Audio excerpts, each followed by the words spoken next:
that we use in conjunction with antimicrobial agents to manage infection is the use of anti-inflammatory agents. So they are also used to relieve pain associated with surgical procedure involving the eye, like for example, after cataract surgery, laser treatments, ano pa, glaucoma surgery, we use anti-inflammatory to manage the post-surgical pain felt by the patient.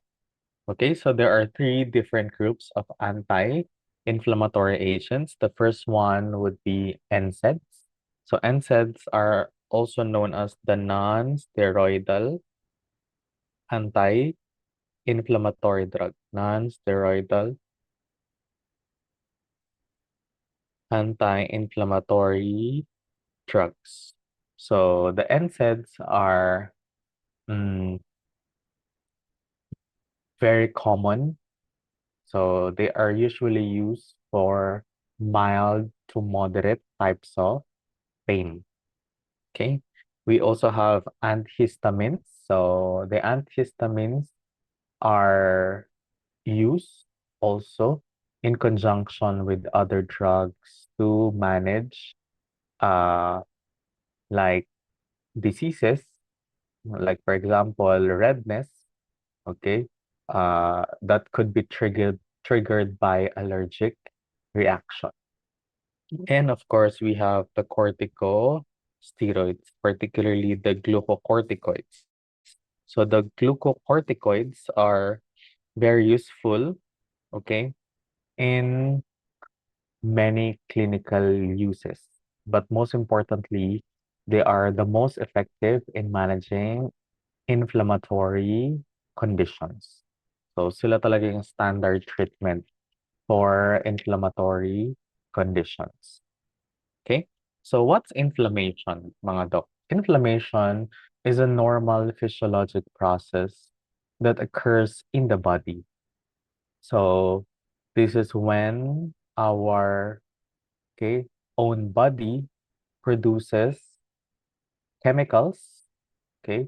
Usually these chemicals are from the white blood cells or the leukocytes, which are meant to protect us from uh, foreign substances and invading microorganisms.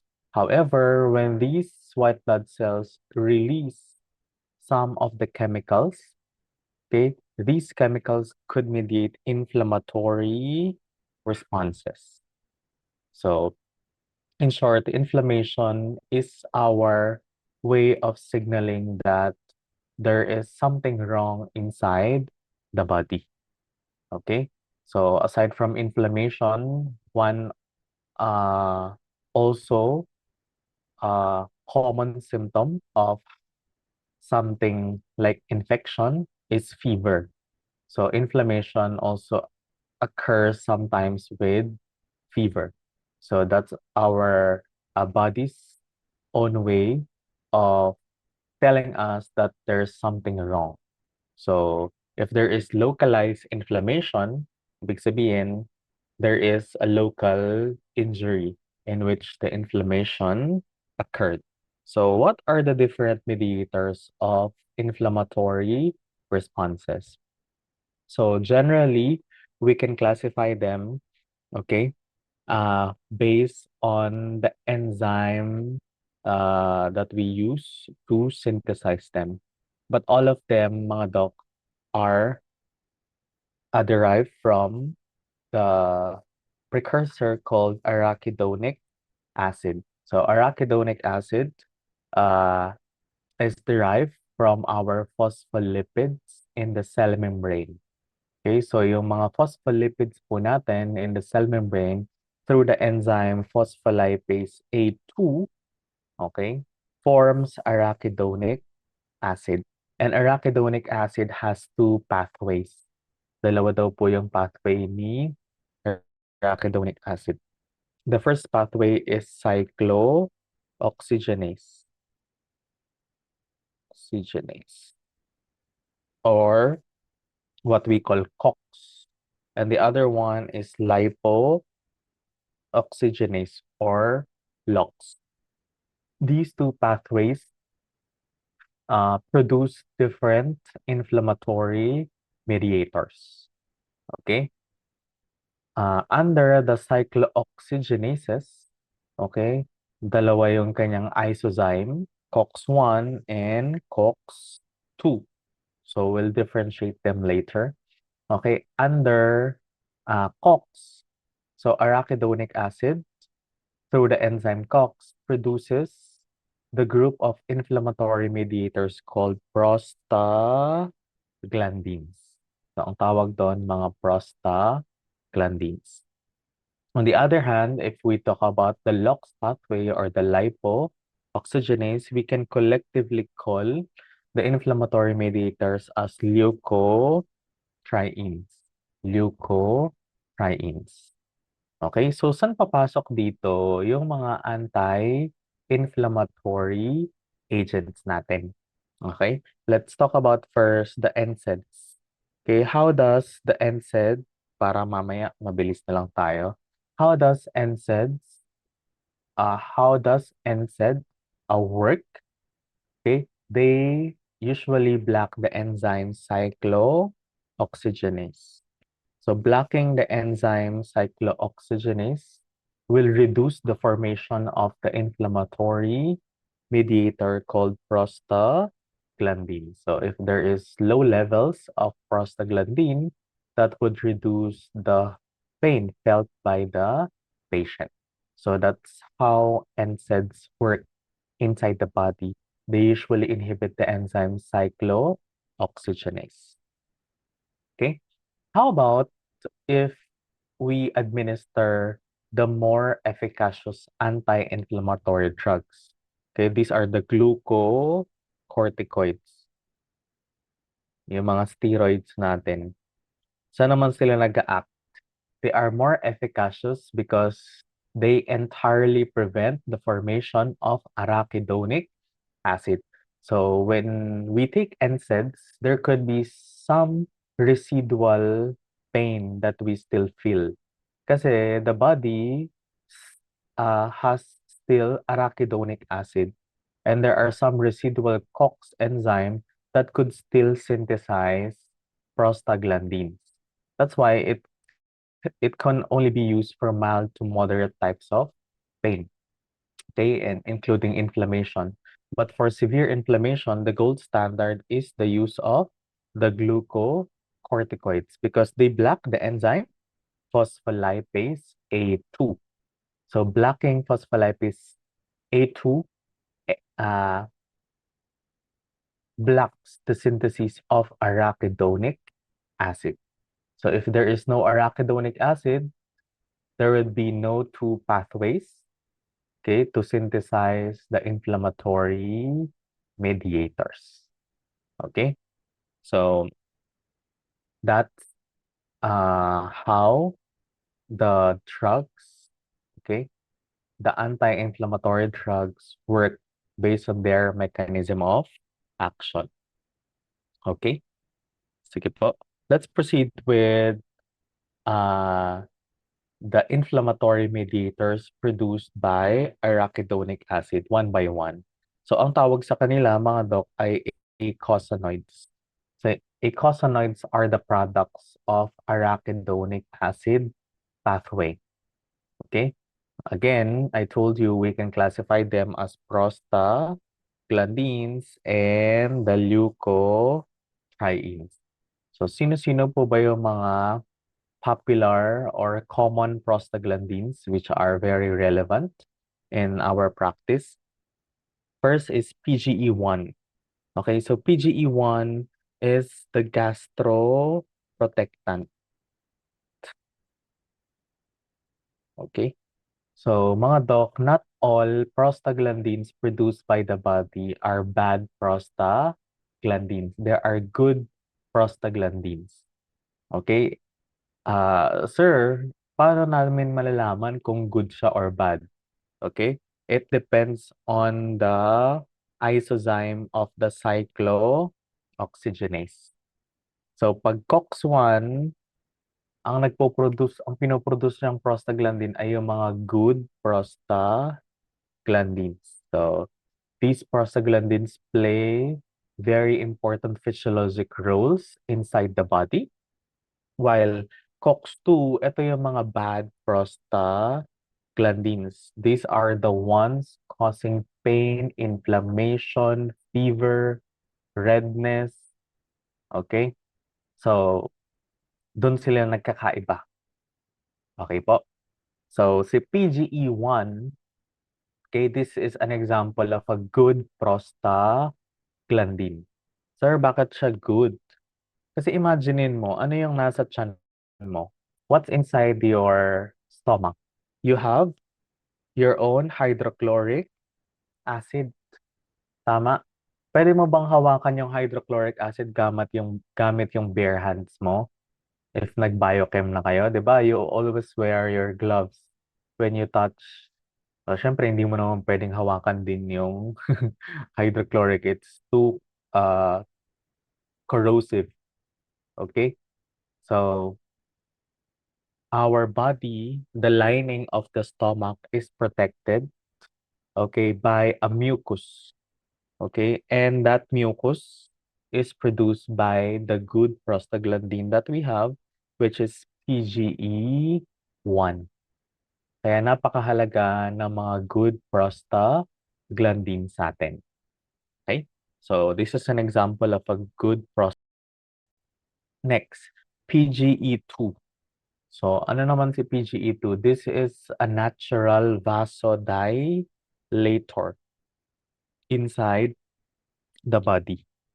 Okay? Ano po yung ginagawa ng PGE2?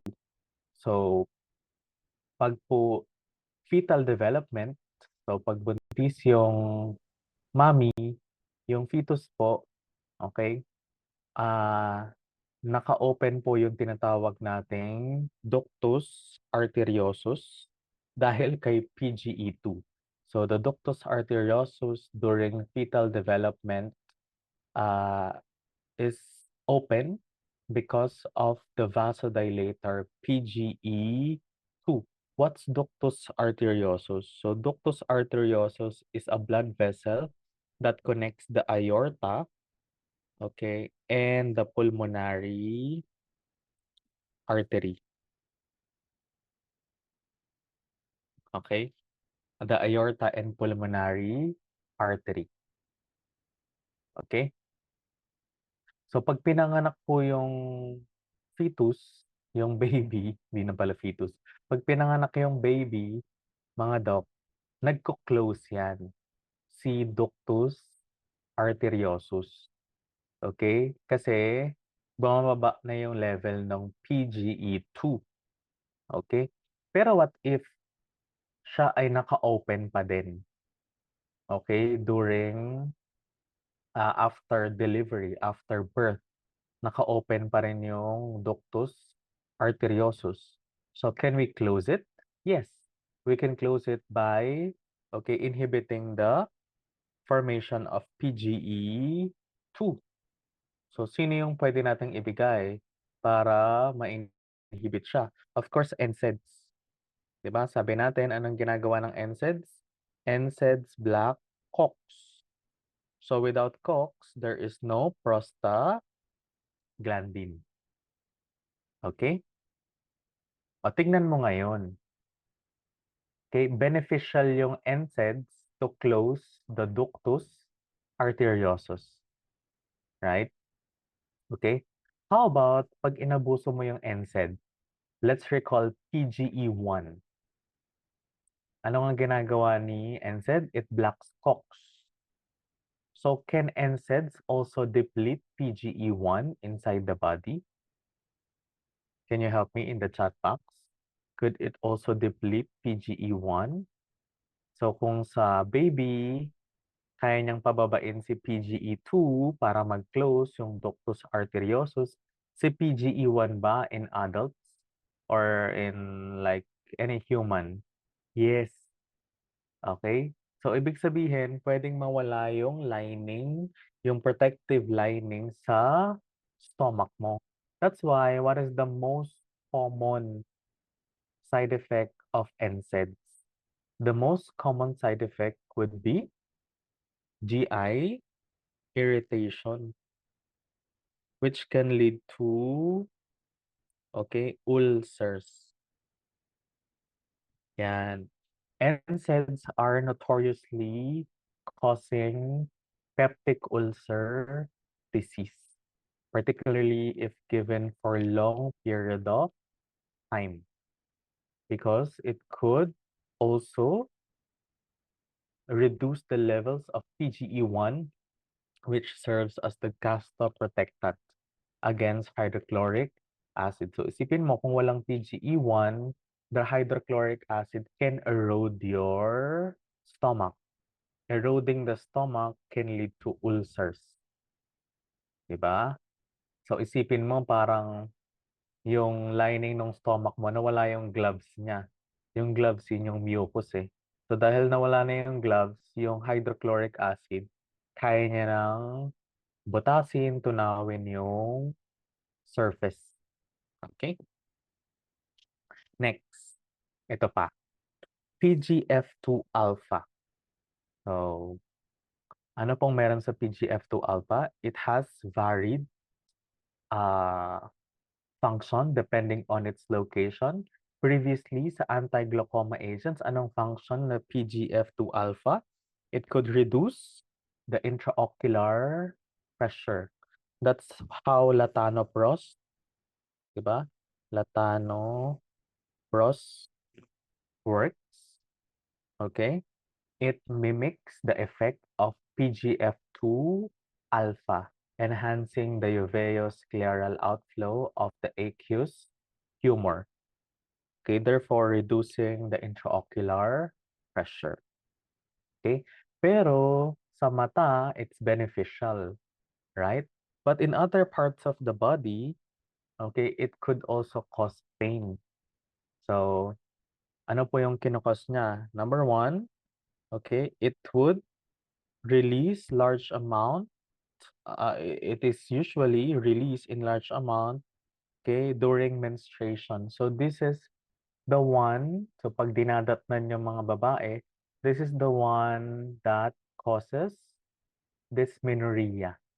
So ito yung nagkakos ng dysmenorrhea because it facilitates the, okay, uterine contraction. Okay? Kasi 'di ba, kapag po dinadatnan yung babae, ibig sabihin unfertilized yung kanyang egg. So para yung unfertilized egg ay lumabas, kailangan mag-contract nung ano niya, nung kanyang uterus. Kaya in turn, para malabas mo yung unfertilized egg na yon, sumasakit siya. Kasi nagko-contract yung uterus para lumabas yung unfertilized egg. So that's in a form of menstruation. Okay? So how do we address like dysmenorrhea? We can address dysmenorrhea by number one, taking NSAIDs. Okay? Or taking analgesics. So pwede naman. Okay? Kung ayaw mo naman ng NSAIDs, you can also take, kasi anong kinokos na net effect ni PGF2 alpha sa uterus? Contraction. Diba? Pwede ka naman mag-take ng mga anti-spasmodic. Yung spasmodic. Those that could reduce the spasm. So example is Buscopan. Diba? The generic name is HNBB, hyoscine and butyl bromide. So taking Buscopan reduces the contraction of your smooth muscles. So reducing the contraction, okay, acting as a spasmolytic agent can reduce pain. Kaya saan magandang i-combine si Buscopan? Maganda siyang i-combine with COX inhibitors, yung mga NSAIDs or yung mga analgesics natin. So, kanino kino-combine madalas si Buscopan? With paracetamol. So, yan. Ang tawag ata ngayon is Buscopan Venus. Tama ba, girls? Buscopan, Venus, kung nagtitake kayo nun. Yeah. It's H&BB plus paracetamol. Pero nung nag-aaral pa lang ako, wala pang Buscopan Venus. Ang tawag nila is Buscopan Plus. Buscopan Plus. So, that's H&BB plus paracetamol. Okay?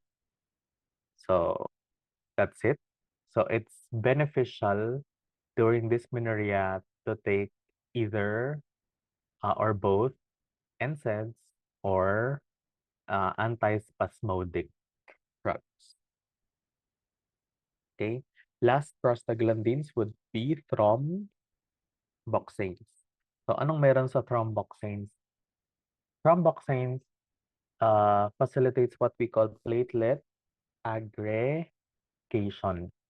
So, ano bang role ng platelets in the formation of blood clot? So, platelet uh, is involved in the initial formation of clot. It's only initial formation of blood clot.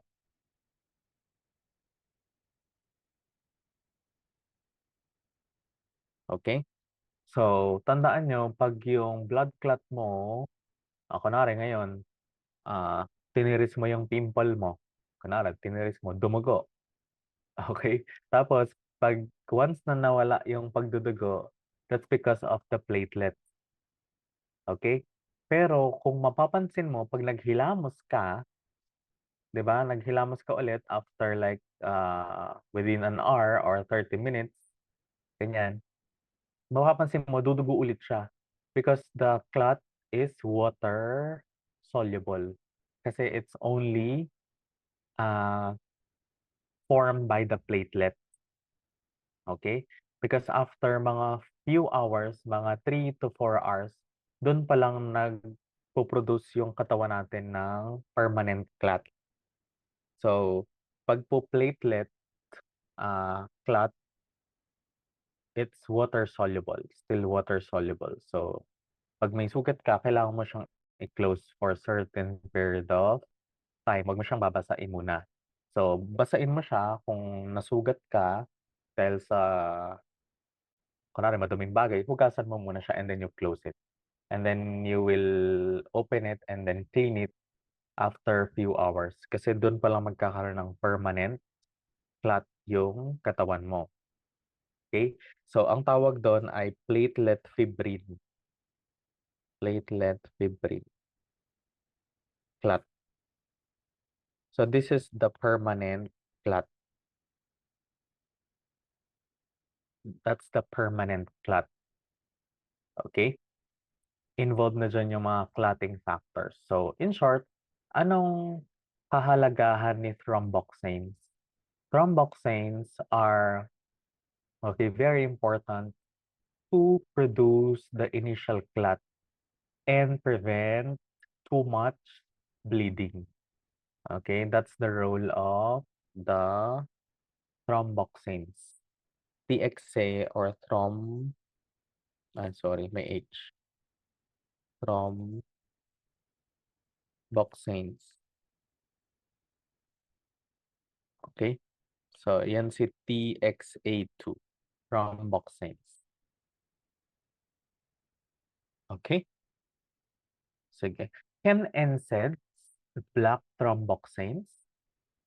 Okay, I'll give you the rule. No, not all NSAIDs. Only those which are irreversible.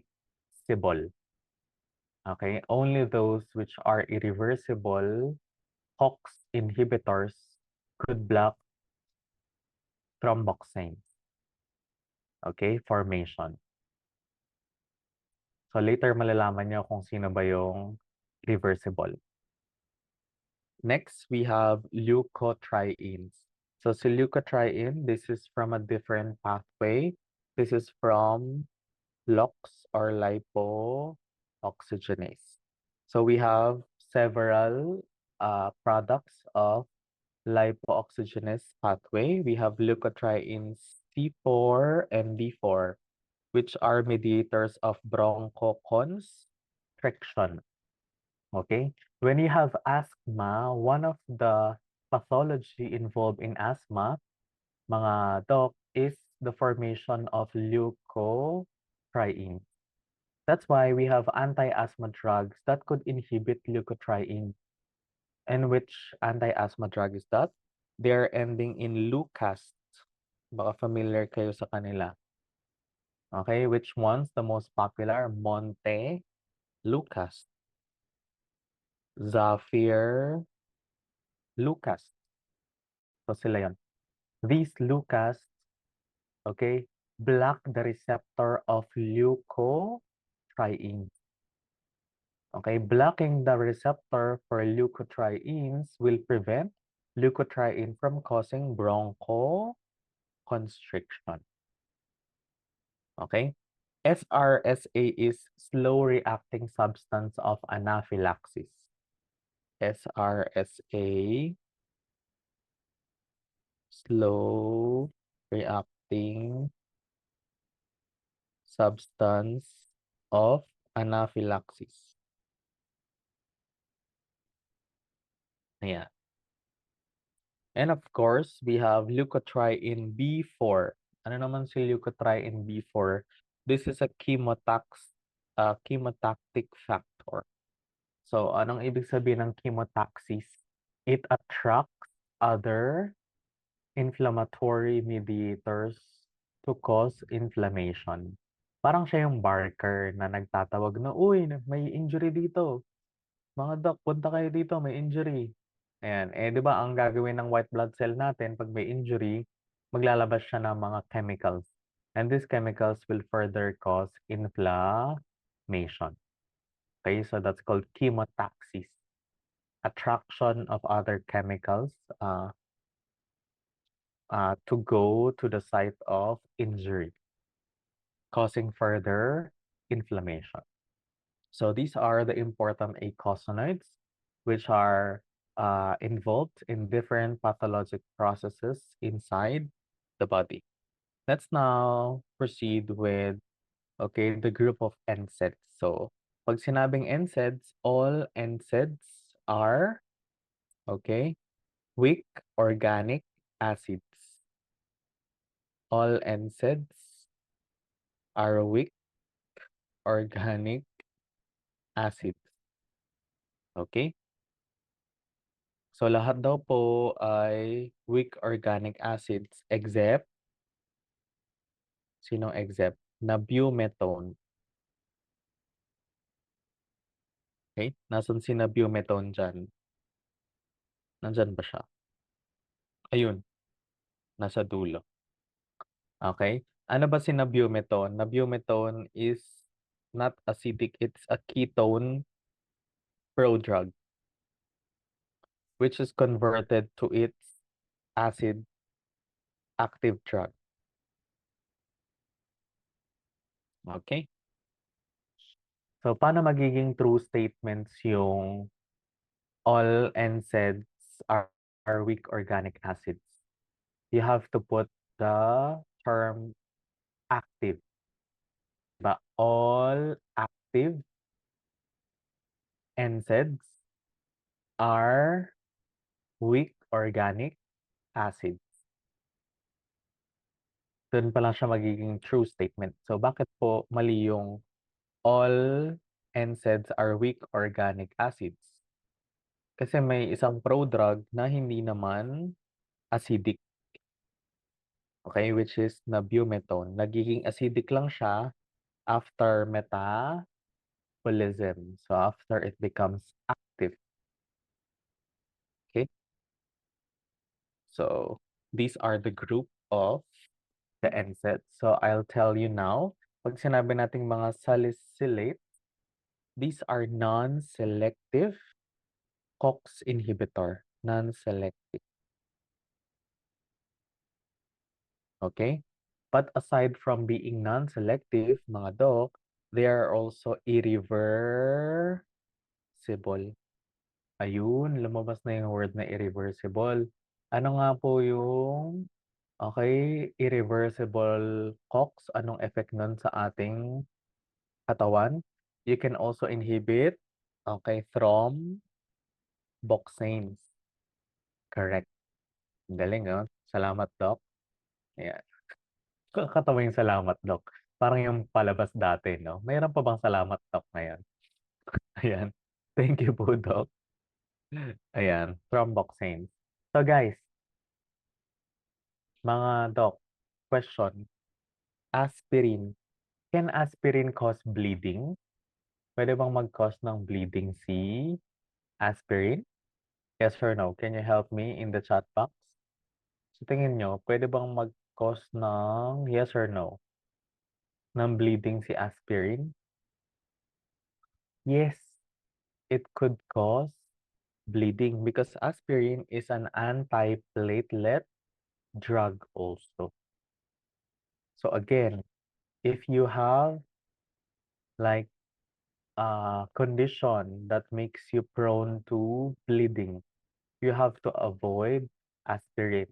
Ano pa, if you will also undergo procedure, like surgical procedure, kahit dental procedure pa yan, you have to stop taking aspirin a week before your surgery. Sir, bakit a week? Ang tagal naman. Eh, di ba, ang aspirin ay mabilis lang yung kanyang effect? Tinitake ko nga yan once a day or twice a day. Ganyan. So, I told you, yeah, the effect is just brief, okay? But its ability to block COX is irreversible. So, anong ibig sabihin ng irreversible? Ibig sabihin, hangga't hindi namamatay yung COX na enzyme, hindi siya umaalis. So, kung ito yung si aspirin, ito yung COX, hangga't buhay yung COX, nakadikit siya sa COX. So, ilang araw ba yung buhay ng COX na nasa platelet? Okay? It's like within a week. That's why the effect of aspirin could last a week because of its irreversible binding to COX in the platelet. So again, you have to be honest to your like physician. If you are taking aspirin, you have to tell them, particularly if you will undergo procedure that will make you bleed. Okay? Okay. Next, we have the other, okay, group, the propionic acids. So the propionic acids are, okay, very common, non-selective, reversible NSAIDs. They are usually available over the counter. So ang popular example dyan ay si ibuprofen and si naproxen. Okay, also ketoprofen. So these are uh, very common as OTC analgesics. Okay, how about for the indole acetic acid? So for indole acetic acid, okay, these group have varied activity. Okay? Pag sinabi kasi natin na pag sinabi kasi nating NSAIDs, okay, pag sinabi nating NSAID, tatlo kasi yung kanilang, okay, use. It could be an analgesic, okay, an anti-pyretic, and then an anti-inflammatory. So, pag sinabi nating NSAIDs, yun yung tatlong effect nila. Okay? Analgesic, which is a pain reliever. Antipyretic, it can reduce fever. Anti-inflammatory, it could relieve inflammation. Okay? So these are the three effects of the NSAIDs. However, okay, for irreversible, hindi lang siya 3 in 1. Tama. Nagkakaroon pa ng isa. Ano yung additional pag irreversible? It's the anti-platelet. So, pag mga salicylates, hindi lang po sila 3 in 1 ha. 4 in 1 sila. Okay? Next, for indole acetic, anong unique sa mga indole acetic acids? Ang unique dito, mga doc, it's varied yung kanilang activity. Hindi mo makukuha yung 3 in 1 lahat sa kanila. Get? So, may members ng indole acetic na mas okay yung analgesic niya, pero hindi okay yung antipyretic or anti-inflammatory, so on and so forth. So, I'll give you an example. For example, is indomethacin. Si indomethacin, this is, uh, it has a greater anti-inflammatory effect, okay, than the other members of the indole acetic acids. Okay? Yung mga nag-e-end naman sa lac, example, ketorolac, mas superior naman yung kanilang analgesic property than their anti-inflammatory effects. Okay? So, those are the characteristics of the indole acetic acid. For pyrazolones, these are less clinically useful now because pyrazolones are highly protein bound. They are highly protein bound. So, pag masyado kang highly protein bound, ayan, you are prone to drug-drug interaction. So, prone ka to the drug-drug interaction. How about for the phenyl acetic acid? For phenyl acetic acid, these are potent, okay? Potent NSAIDs. Bakit sila potent? You can formulate them to different dosage forms. Kaya si diclofenac, napakaraming dosage form ni diclofenac. Pwede mo siyang inumin by mouth, pwede mo siyang i-spray, pwede mo siyang ipahid as a cream or an ointment, pwede mo siyang ilagay sa patch, okay? Napakarami niyang dosage form because it's very potent. Okay? For phenamates naman, okay, the characteristics of phenamates, they have inferior antipyretic activity. Kaya si mefenamic acid, mga doc, never mo siyang gagamitin sa lagnat. Kasi wala siya masyadong effect as an antipyretic. More on ano lang siya, anti-inflammatory and analgesic. Okay? For the oxycams, okay, maganda naman yung mga oxycams saan po? Sa mga muscle pain. Yan. Example, pag may gout, pwede rin. Yan. Arthritis. Doon maganda ang mga, okay, oxycam. How about for COX-2 inhibitors? For COX-2 inhibitors, mga doc, these are very helpful if you have ulcers. Bakit? Bakit helpful sila pag may ulcer ka? Kasi anong binablock ng mga NSAIDs? COX-1 and COX-2. Both. So, pag binlock mo si COX-1, pwede kang magka-ulcer. Tama. Yung mga COX-2 inhibitors like celecoxib, okay, they do not block COX-1. That's why they are very helpful for patients with ulcers.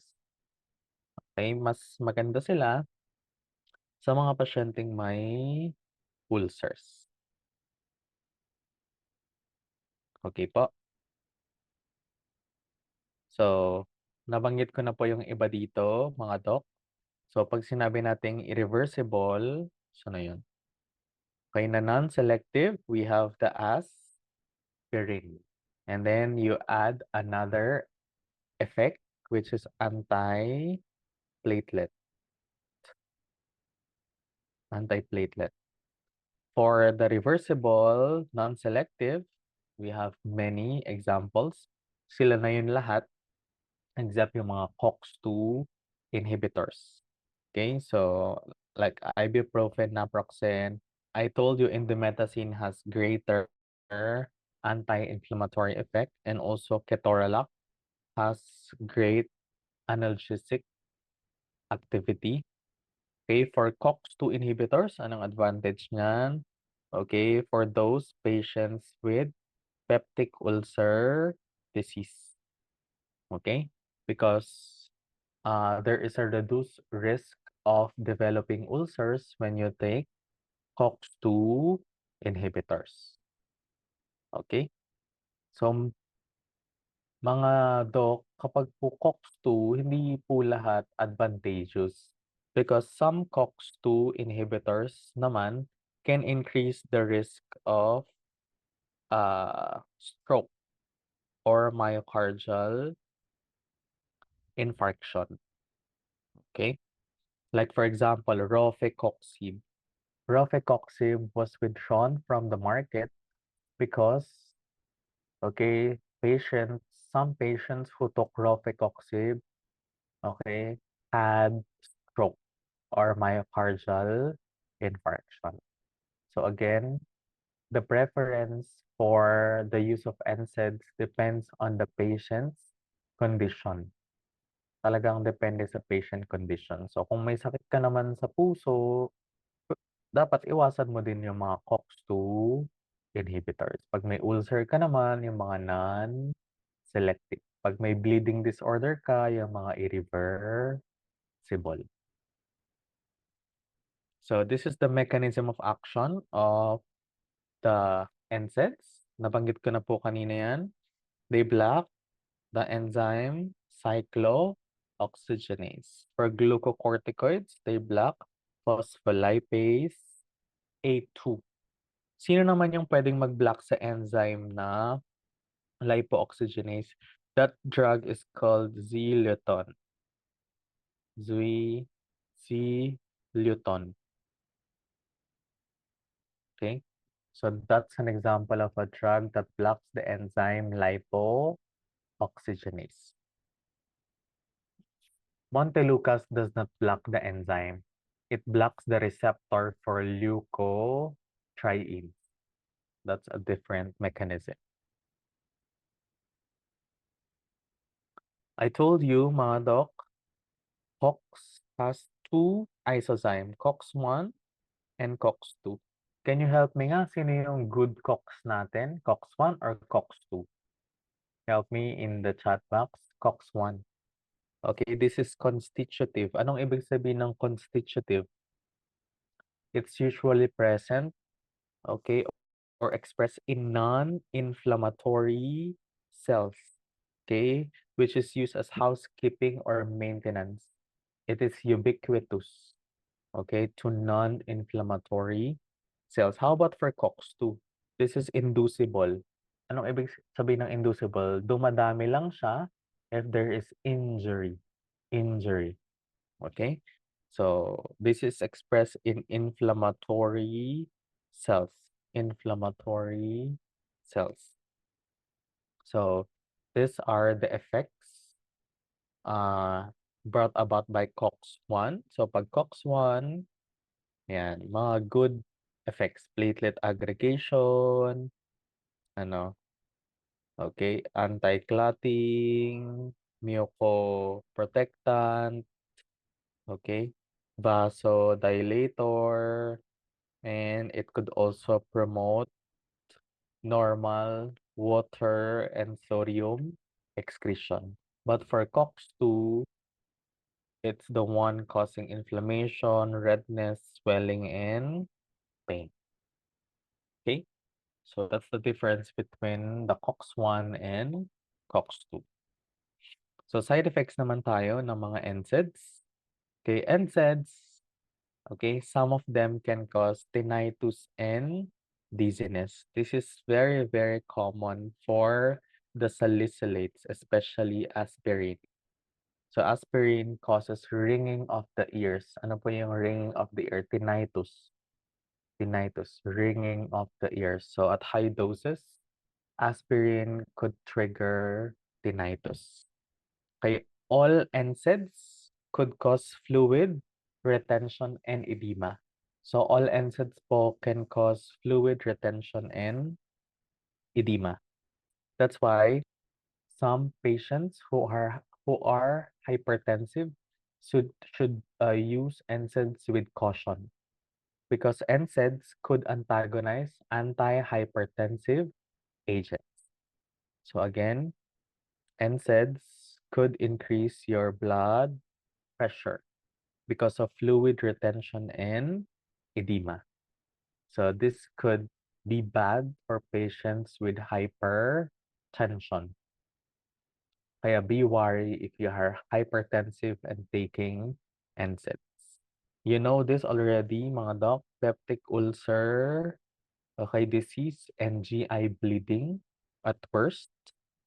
Okay, take note, NSAIDs could also trigger asthma.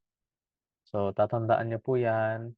Some patients who are taking NSAIDs, okay, could have acute exacerbation okay, related to asthma. Yan, nagtitrigger siya ng asthma. Okay? Next, rashes. And of course, renal failure. So, long-term use of NSAIDs could cause kidney failure or renal failure.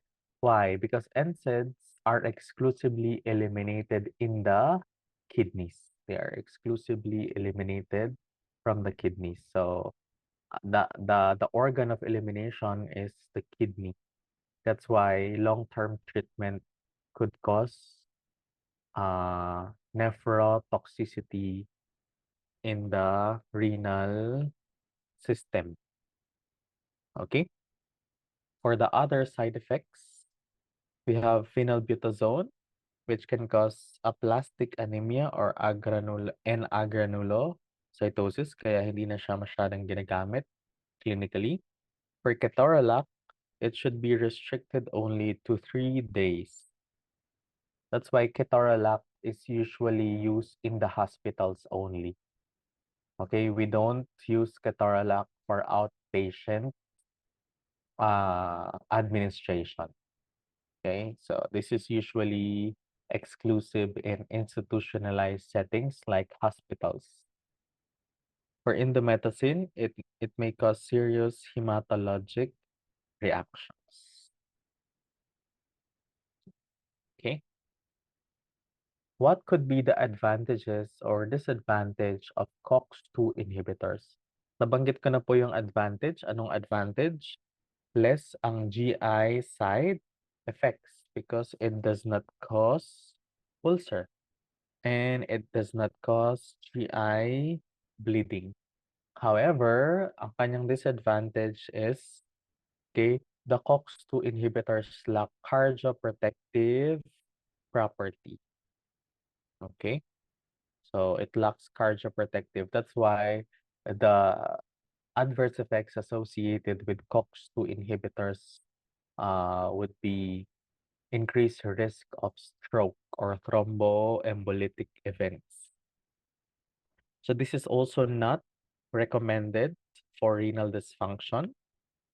Okay, and celecoxib, okay, and COX-2 inhibitors are related to sulfonamides. Diba yung mga sulfonamides are notorious in causing side effects. So, kung naalala niyo po sa mga anti-glaucoma agents, may related din sa sulfonamides, tama? Yun sino nga siya? Acetazolamide. Si carbonic anhydrase inhibitor. So, marami po kasing gamot ang na-derive from sulfonamides. So like acetazolamide, celecoxib, yung mga thiazide, diuretics din natin, and mga loop diuretics like si ano. Pag thiazide diuretic si hydrochlorothiazide. Yan. Ito yung mga nanggaling kay sulfonamides. Furosemide.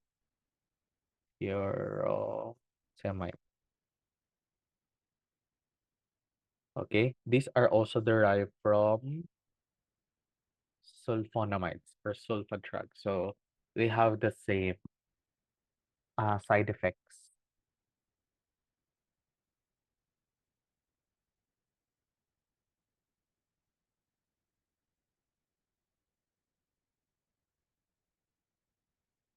Next, we have aspirin. Okay? Nabanggit na natin kanina, si aspirin, it's 4 in 1. Okay, bakit siya 4 in 1? It has anti-inflammatory, analgesic, antipyretic, and anti-platelet activity. Why? Because it irreversibly inhibits cyclooxygenase. Chemically, it's also known as acetyl salicylic acid. So the life span of platelets is around a week. So kung hindi naman isang week, minsan umaabot pa ng 10 days, 8 to 10 days. Ganyan. Kaya before surgery, you have to stop taking aspirin uh, for a week. Okay? So, mga doc, sa isang dose lang ba ng aspirin, ma-obtain ko ba lahat ng 4-in-1 effects niya? No. It depends on the dose per day. Okay? So, for anti-inflammatory, ano yung required na dose to achieve anti-inflammatory is 3.2 to 4 grams per day. How about for analgesic? It's lower. It's less than 600 milligrams per day. You can already achieve analgesic activity. Okay, for antipyretic, it's between 0.3 to 2.4, okay, uh, grams per day. And sa antiplatelet, ito yung pinaka mababang dose na kailangan mo para maging anti-platelet siya. Okay, less than 3 to 5 milligrams. Okay, it could be used as an anti-platelet drug. Yeah, thank you, Doc. And the metabolism of aspirin is by a phase 2 reaction. So, glucuronide conjugation. So, nabanggit na kanina yung side effect niya, di ba? Tinnitus. Okay? It could also trigger vertigo kung may vertigo ka. Okay? That's it for aspirin. Ano yung kailangan yung tandaan for aspirin? It's usually contraindicated during pregnancy kasi it could cause bleeding. It's also contraindicated for patients with peptic ulcer disease and of course yung may mga bleeding disorders like hemophilia. Okay, the last one is the most overlooked contraindication of aspirin. So tandaan niyo po, yung mga bata na may lagnat, generally don't give them aspirin when they have fever. Okay, the safest antipyretic for children is still paracetamol. So don't give aspirin. Why? Because we are not sure of the cause of the fever.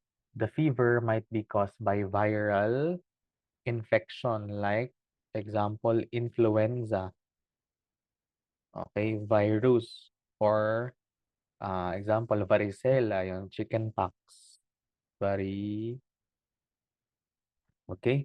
So if you give aspirin for a child with flu, Okay? It could cause what we call race syndrome. So race syndrome is a fatal disorder caused by aspirin that can cause swelling of the brain, encephalopathy, and the liver, which can trigger hepatic failure. So please, pag may anak kayo or gusto nyo magkaanak, huwag nyo pong bibigyan ng aspirin pag may lagnat kasi hindi tayo sure kung ano yung cause eh. And majority of the time, the cause of the fever is due to viruses, viral infection. Okay? So the safest is paracetamol.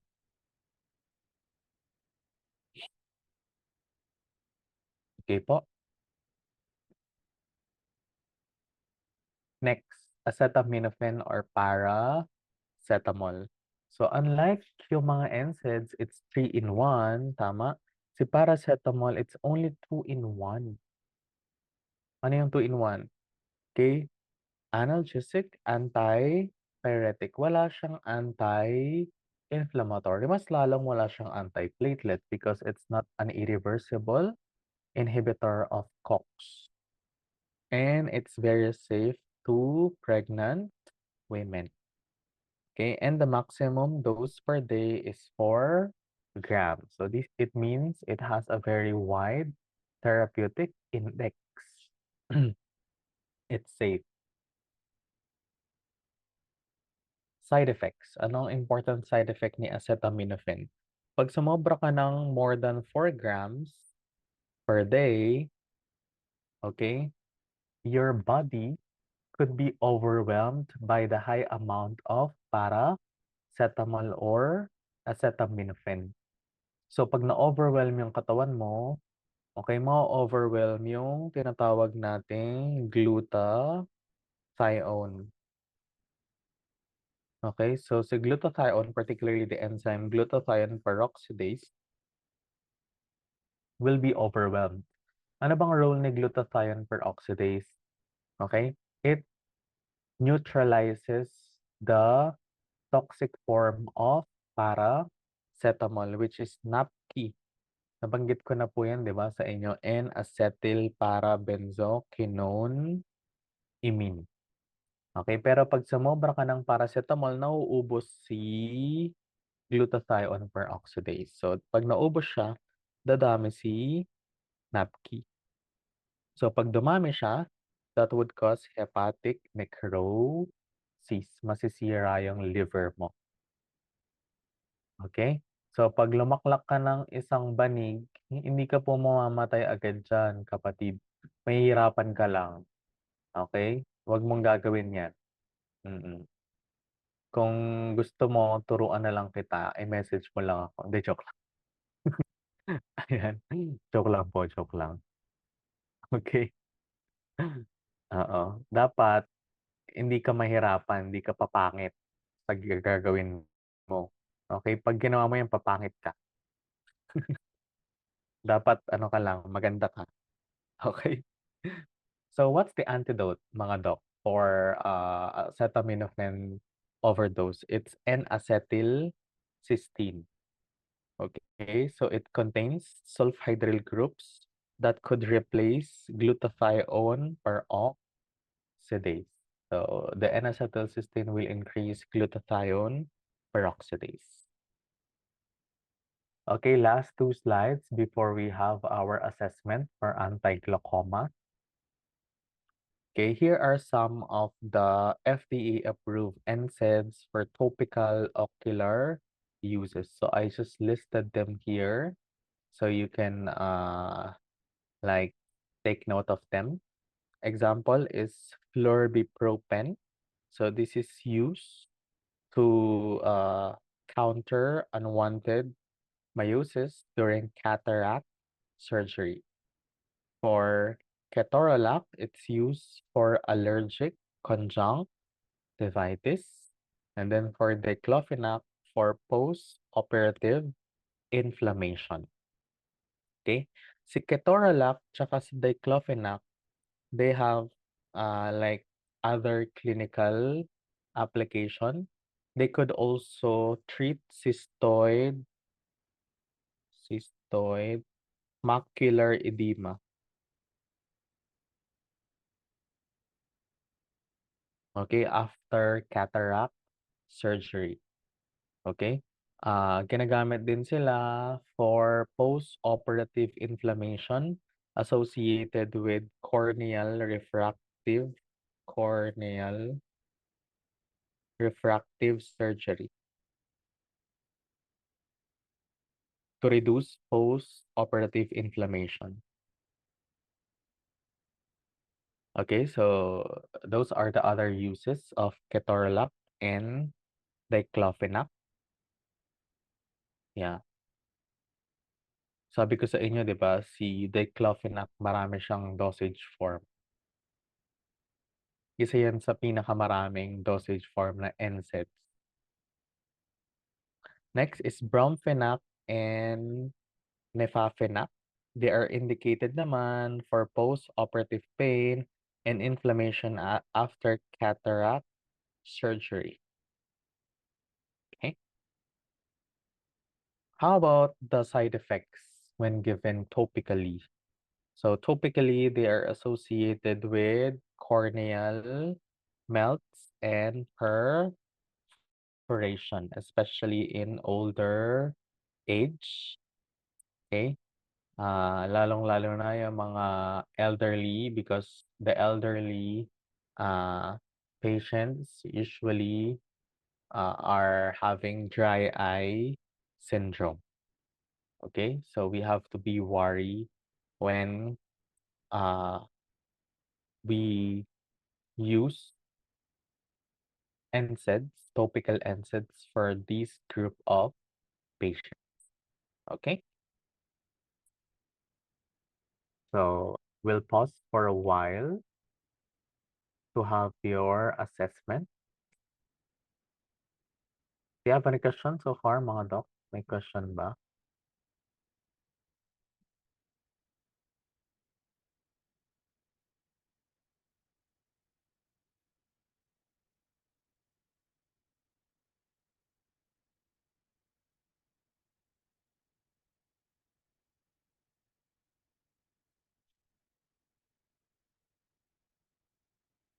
Okay.